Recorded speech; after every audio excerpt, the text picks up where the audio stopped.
Recently, I noticed the leaves starting to change on the blossom tree outside of our home. Green giving way to hints of orange, red and gold. Here in the central west of Australia, autumn is so beautiful. But for the longest time, this seasonal shift made me feel uneasy. Nature was slowing down, yet the world around me kept going full speed. I felt stuck in the hustle, even though I longed for stillness. This year something feels different. As the trees begin to shift, I notice I'm shifting too. I feel more grounded, more at ease, even though just 6 months ago I was living in pure chaos and overwhelm. Our circumstances will always be evolving, but it's the small choices we make each day that either harm or heal us.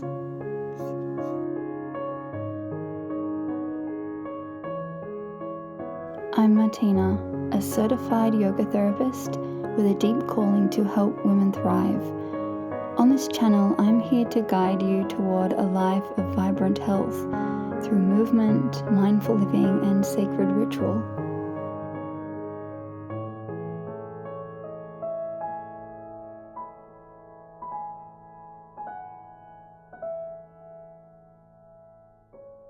Staying calm as a mother is something I deeply prioritize.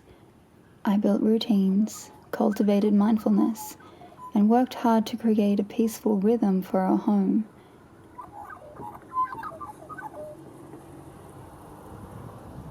But then my son turned 17 months, and almost overnight, everything I thought I knew shifted.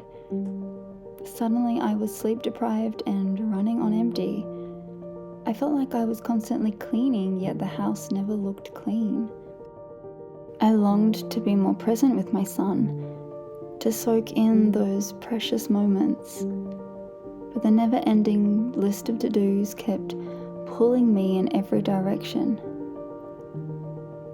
I believe this is a situation many women find themselves in, whether you're a mum or not.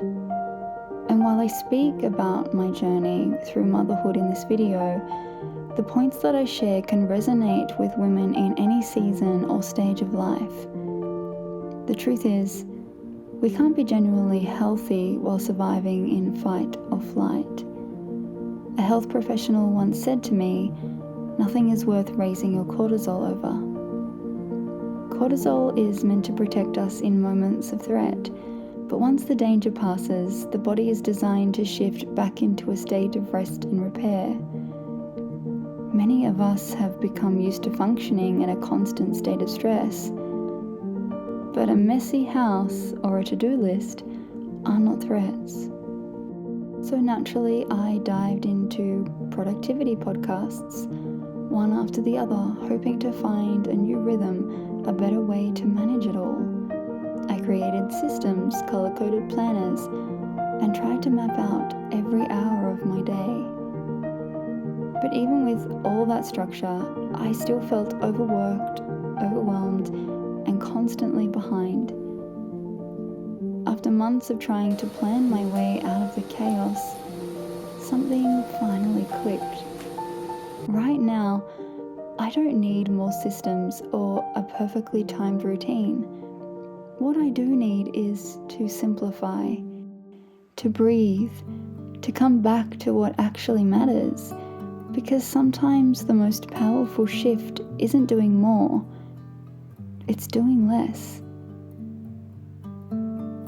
For 2025, I chose a theme, the year of simplifying.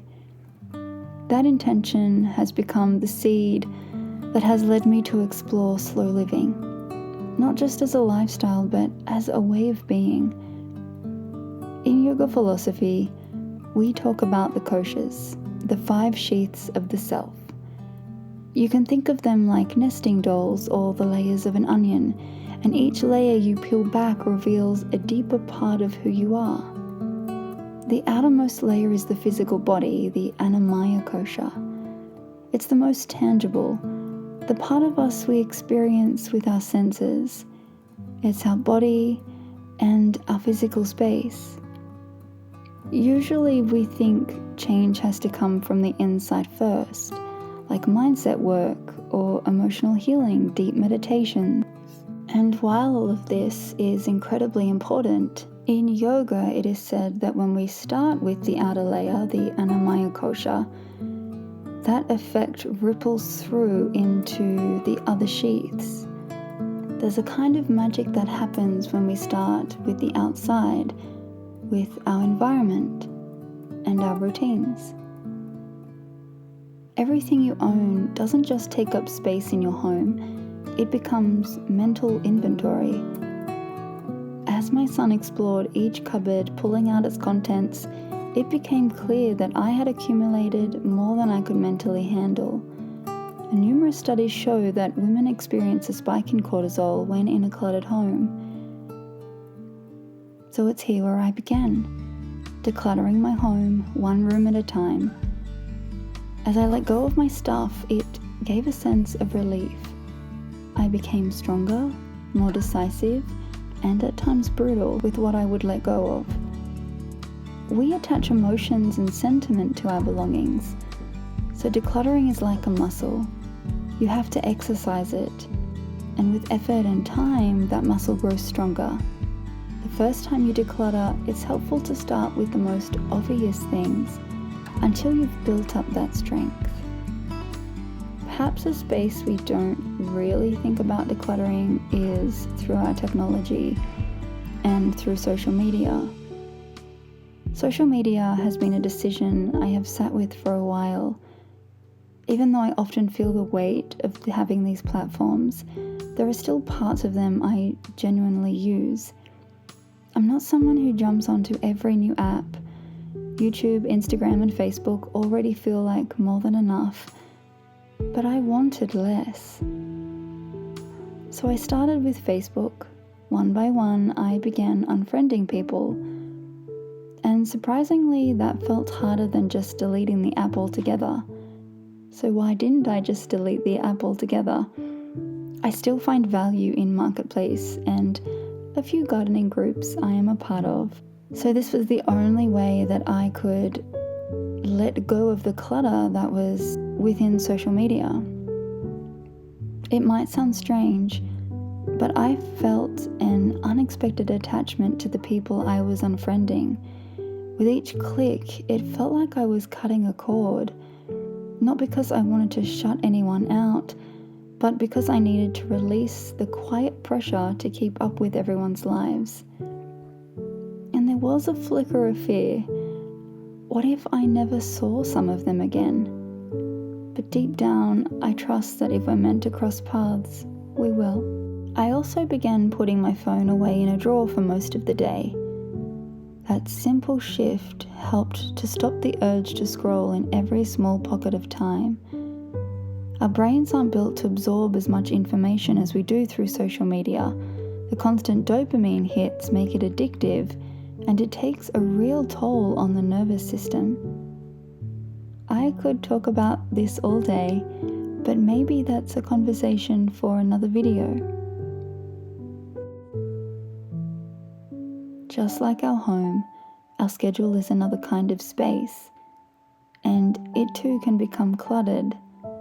Overcommitting, saying yes when we mean no, packing every hour with tasks but leaving no space to breathe, to feel, to just be. From the birth of my son, I was going to several groups and activities, from mothers groups to kinder gyms, story time and play groups. I did enjoy these activities, but each day started to feel like a rush, a struggle to get out the door on time. Whereas the few days we were at home became my exhale. My son was also happy. He enjoyed playing in his own space. I found that when your day is overgrown with obligations, there's no room for flow, for pleasure or presence. So just like that, I gave it all up. 1, 2, 3, 4, 5. I was only trying to save one for the seeds. Do you want to get the basket? We still went out. Some days we would go for a walk or to the playground. I allowed him to explore and I would simply follow his lead. There was no rushing, no obligation. We got to choose our days.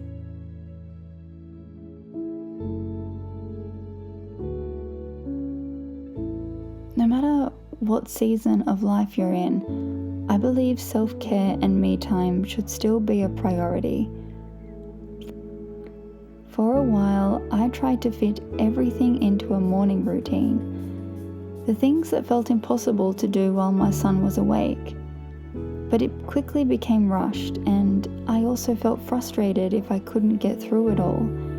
I genuinely believed in the power of self-care, and I love it when I can wake up to the stillness before the day begins. But to simplify things, and more importantly, to enjoy them, I had to pare it down to just a couple of rituals. And honestly, sometimes sleep takes priority, even if that means skipping my me time that morning. It's what I need most. This phase will pass, and I want to remember the beauty of my son's first years, not waste it trying to control every situation and try to multitask at every opportunity. Did you know that multitasking is actually a myth? The brain can't do multiple things at once.